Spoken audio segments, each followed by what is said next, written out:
ایک شخص فوت ہو گیا، اس کا جنازہ پڑھانے کے لیے جب آگے رکھا گیا نا اور قطاریں بن گئی، صدیق اکبر کا زمانہ رضی اللہ عنہ، تو صحابہ نے اور جنازہ پڑھنے والوں نے محسوس کیا کہ میت کا جو کفن ہے نا وہ حرکت کر رہا، ہل رہا تھا، کفن کپڑا ہل رہا تھا۔ انہوں نے کہا یہ کپڑا کیوں ہل رہا ہے؟ جب قریب ہوئے نا اور کفن کا کپڑا ہٹایا تو دیکھ کر حیران ہو گئے، ایک بہت بڑا سانپ اس کی گردن سے لپٹا تھا اور اس کا خون پی رہا تھا۔ صحابہ نے کہا ڈنڈے لاؤ، یہ مصیبت کہاں سے آ گئی؟ سوٹیاں لاؤ، ڈنڈے لاؤ، مارے اسے۔ جب اسے مارنے لگے تو سانپ انسانی زبان میں بول پڑا، انسانوں کی طرح بول، کہنے لگا مجھے نہ مارو، میں نہیں جاؤں گا۔ کیوں؟ سانپ کہنے لگا ان اللہ امرنی ان اعذبہ الی یوم القیامت، کہنے لگا میں خود نہیں آیا، مجھے میرے رب نے بھیجا ہے کہ اس بدبخت کو قیامت تک میں اسی طرح ڈستا رہوں۔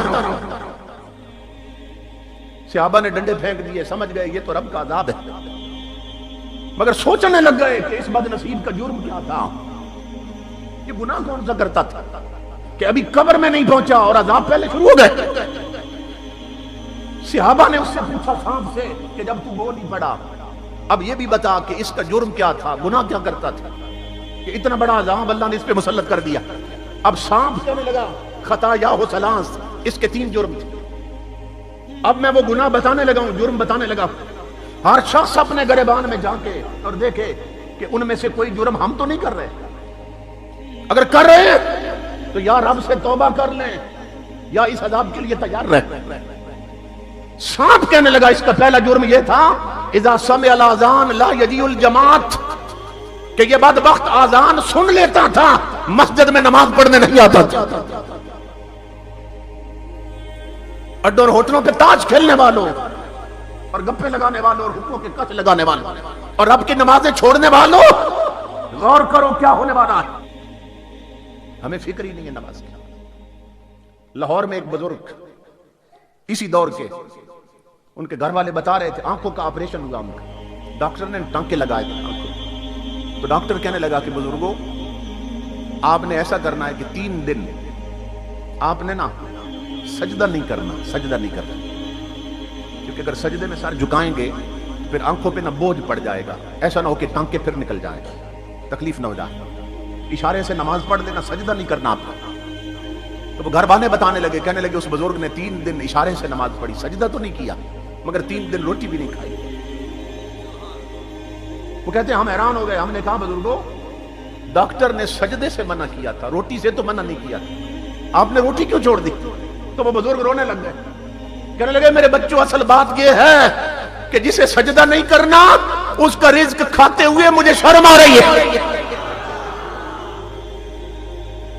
اور میرے بھائیو وہ صرف 3 دن کی بات تھی اور انہیں شرم آ رہی تھی کہ جسے سجدہ نہیں کرنا اس کا رزق کیسے کام، اور ہم ماں کے پیٹ سے لے کر قبر کی دیواروں تک اس کی ہزاروں نعمتیں کھاتے اور اسی کے سجدے چھوڑ دیے۔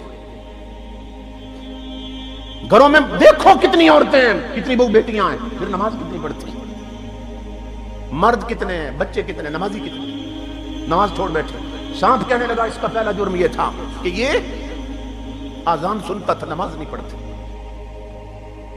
آج بڑے بڑے لوگ کیونکہ پیسہ آ گیا نا، مسجد میں قالین بچھا دیں گے، مسجد میں قیمتی ٹائلیں لگا دیں گے، کوئی کہے گا کہ محراب کا سارا کام میں کرواتا ہوں، آئینہ بندی کروا دیں گے، مینار بنوا دیں گے، ساؤنڈ کا انتظام کر دیں گے، گھڑیاں لگوا دیں گے، اور اعلان کرتے پھریں گے کہ ہم نے مسجد سجا دی ہے، ہم نے مسجد سنوار دی ہے، یہ ہماری نظر میں سجی ہے۔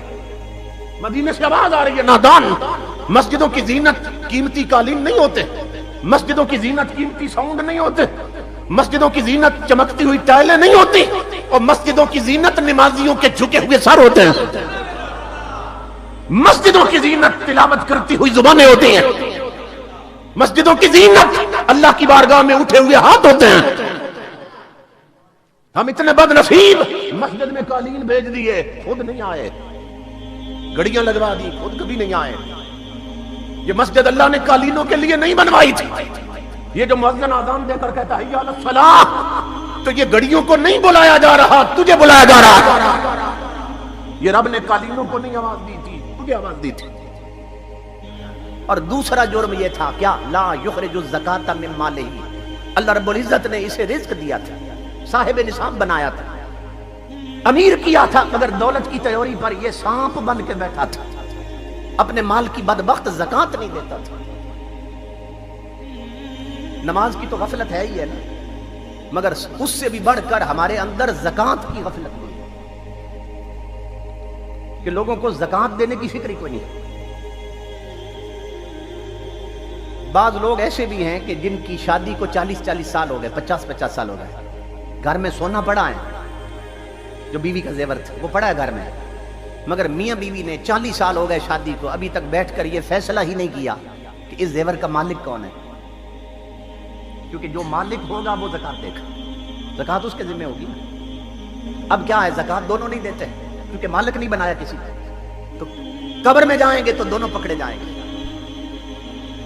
اور قبر عذاب سے بھر دی جائے گی اور قیامت کو دونوں جہنم میں پھینک دیے جائیں گے. تو کم از کم میاں بیوی بیٹھ کر یہ فیصلہ تو کر لو نا کہ اس زیور کا مالک کون ہے.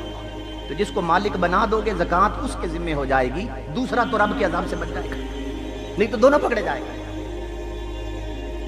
اس کی فکر ہی نہیں ہے. یہ کندیاں کے علاقے میں میاں والی سے آگے میں خطاب کے لیے گیا، بہت لینڈ لارڈ لوگ ہیں اس علاقے میں، تو وہ مجھے بتانے لگے کہ ہمارے بڑوں نے، بہت بڑے زمیندار لوگ ہیں، مگر کہتے ہیں ہمارے بڑوں نے ہمارے اندر ایک فکر ڈال دی تھی اور ایک رسم چلا دی تھی، اچھی رسم چلا دی تھی. دعا کرو ایسے بڑے نصیب ہو جائیں.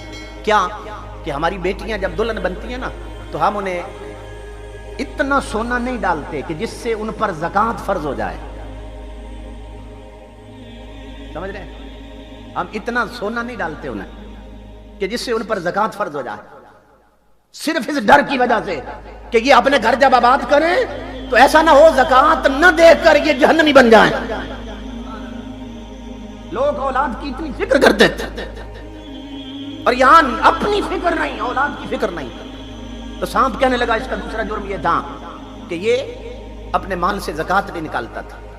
اور تیسرا جرم یہ تھا لا یسمع قول العلماء.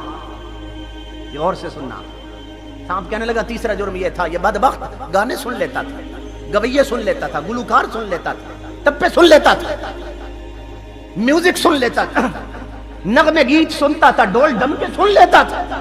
اگر نہیں سنتا تھا تو علماء کی تقریریں نہیں سنتا تھا.